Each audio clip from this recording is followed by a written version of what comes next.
কেউ যদি ভালো রেজাল্ট করতে চা আর কেউ যদি পাস করতে চা, আমি বলবো তারা যদি জ্যামিতি আনসার না করে তাহলে সে ফেল করবে। মানে কেউ যদি ভালো রেজাল্ট করতে চায় সে যদি জ্যামিতি আনসার না করে ভালো রেজাল্ট করতে পারবে না, কেউ যদি পাস করতে চায় সে যদি জ্যামিতি আনসার না করে তাহলে সে ফেল করবে। আচ্ছা, এখন বলছি এই যে জ্যামিতিটা, এটা 100% প্রত্যেকটা বোর্ডের জন্য ইম্পর্টেন্ট। ঠিক আছে, একটি ত্রিভুজের ভূমি সংলগ্ন দুইটা কোণ, এই যে দুইটা কোণ এভাবে দেওয়া থাকে, বুঝো সবাই ডাকটা কিভাবে। জ্যামিতি কেন পারে না জানো? জ্যামিতি ডাক বুঝে না, ডাকটা আগে বুঝো, জ্যামিতি অটোমেটিক পারবা।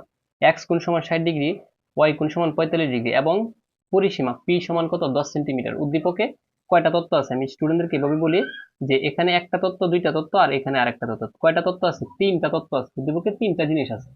এখন বলছে দেখো, রুলার ও পেন্সিল কম্পাসের সাহায্যে এই যে ওয়াই কোণ আঁকতে, ওয়াই কোণ মানে কত ডিগ্রি? 45 ডিগ্রি। তাহলে 45 ডিগ্রি একটা কোণ আঁকতে হবে, এই যে দেখো এটা। ঠিক আছে। আচ্ছা, পরে বলছে ত্রিভুজটি অঙ্কন করা। এখন কথা হচ্ছে স্যার আমি তো বুঝি না যে কোন ধরনের ত্রিভুজ বলছি। তখন আমি একটা টেকনিক বলছিলাম স্টুডেন্টদেরকে, যে দেখো দুইটা কোণ আর একটা পরিসীমা থাকলে এই ত্রিভুজটা হবে, আর এই ত্রিভুজের নাম দিয়েছি আমি আওলা জওলা ত্রিভুজ। কি ত্রিভুজ? আওলা জওলা ত্রিভুজ। মানে দেখো টেকনিকে কিভাবে আমি শিখাই। যখন তোমার উদ্দীপকে দুইটা কোণ থাকবে, কি থাকবে? দুইটা কোণ। উদ্দীপকে দুইটা কোণ থাকবে এরকম, এই যে একটা কোণে একটা হচ্ছে 60 ডিগ্রি, 45 ডিগ্রি, আর একটা পরিসীমার কত থাকবে, তখন হচ্ছে এই ত্রিভুজ আঁকতে হবে।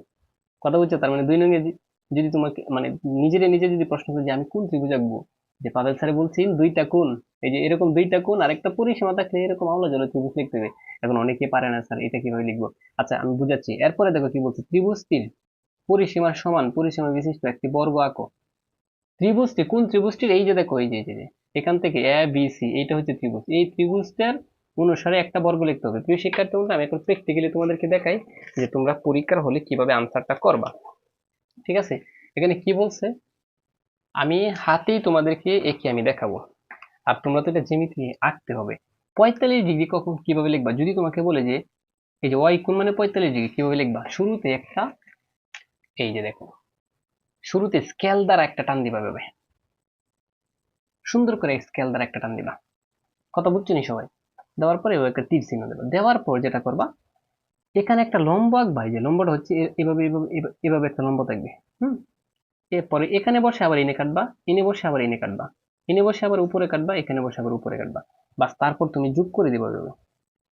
হবে না এটা? আচ্ছা, এটা দিছো। এরপর এটা 90 ডিগ্রি হয়েছে। এখন এখানে বসে এই ভিতরে একটা কাটবে, এখানে বসে ভিতরে একটা কাটবে, তারপর এভাবে যোগ করে দিবা।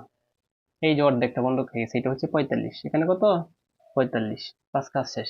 45 ডিগ্রি আমার অনেক ভিডিও আছে, অনেক ভিডিও আছে, পেইড বেসে আছে, ফ্রিতে আছে, অনেক আছে। ঠিক আছে।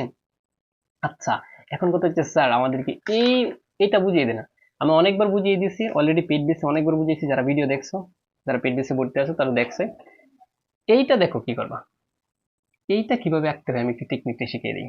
যদি, আর এটা তো আমি 100% বলছি যে প্রত্যেকটা বোর্ডের জন্য 100% ইম্পর্টেন্ট। সো তোমাকে এটা একটু পড়তে হবে। এটা তুমি কিভাবে লিখবা? প্রথমেই তোমাকে যা করতে হবে আমি এটা বলি। এই ত্রিভুজ লেখার জন্য প্রথমে হচ্ছে দুইটা কোণ লিখবা। এই যে পরিসীমা 10 সেন্টিমিটার একটা টান দিবা। এটা হচ্ছে, আচ্ছা এতটুক লিখলে কিন্তু 1 নং শেষ, 2 নম্বর দিয়ে দিবে। আর তুমি যখন এই যে 2 নং শুরু করবা, তখন একটা পরিসীমা দিবা প্রথম, তারপর দুইটা কোণ, এই যে একটা কোণ, এই যে একটা কোণ। আচ্ছা, এখানে হচ্ছে 60 ডিগ্রি কোণ, আর এখানে ধরো একটা হচ্ছে, এভাবে টান দিবা, এভাবে টান দিবা। ধরো এটা 45 আর এটা 60। হ্যাঁ, এটা হয়তো একটু মানে সমান হয়ে গেছে, কোনো প্রবলেম নেই, এটা দেখে নিবা। এই তিনটা আগে জিনিস লিখবা, লেখার পর এই যে একদম সুন্দর করে কাতার মিডিয়ামে একটা টান দিবা, দিছো টান। দেওয়ার পর, কি করবা, এই যে পরিসীমাটা আছে না, এই যে পরিসীমা, এই পরিসীমাটা এখানে কেটে নিবা। এখানে নাম দিবা, এটা নাম দেব বি, এটা দেব ই। ঠিক আছে, যে কোনো রশ্মি বিই হতে, তারপর এটা নাম দেব ডি, বিই। বিই হতে বিডি সমান পি অংশ কেটে নিই, এই পরিসীমার নাম তো পি। ঠিক আছে, নিছো। এখন এখানে একটা কোণ বসাবো। এখানে এখানে কি বসা, একটা কোণ বসিয়ে দেবো। এখানে, এখানে ধরো 45 বসাইছো বা 60 বসাইছো এখানে, আর এখানে ধরো তুমি কি বসাইছো, দেখো 45 বসাইছো। আচ্ছা, এইটা এদিকে ফিরাইবা আর এটা এদিকে ফিরে বসিয়ে দিবা। বসানোর পর এটাকে দুই খণ্ড করবো। এখানে এই যে এখানে এখানে কম্পাসটা বসে এখানে কাটবা, আবার এখানে বসে এনে কাটবে, এনে বসে এনে কাটবা। এদিকেও সেম ভাবে এনে বসে প্রথমে এভাবে একটা টান দিবা, তারপর এখানে বসে এখানে কাটবা, এখানে বসে এখানে কাটবা। এরপর মাঝখানে যে বিন্দুটা হবে এটা সোজা যোগ করে দিবা। ঠিক আছে, আমি একটু দেখাচ্ছি, তারপর দেখো। হয়তো আমি হাতে আঁকতেছি, বুঝছো? এই যে যোগ করে দিচ্ছ, যোগ করার পর এই মাপটা এই যে এই এতটুক থেকে এই মাপটা এখানে বসাবা, অর্ধেকটা কাটবা, আবার এই মাপটা অর্ধেকটা কাটবা, ঠিক আছে, এভাবে কাটবা। এটার অর্ধেকটা মাপ এখানে কাটবা, এটার অর্ধেকটা মাপ এখানে কাটবা, বাস এখান থেকে এটা যোগ করে দিবা, এখান থেকে এটা যোগ করে দিবা। এই তো কাজ শেষ।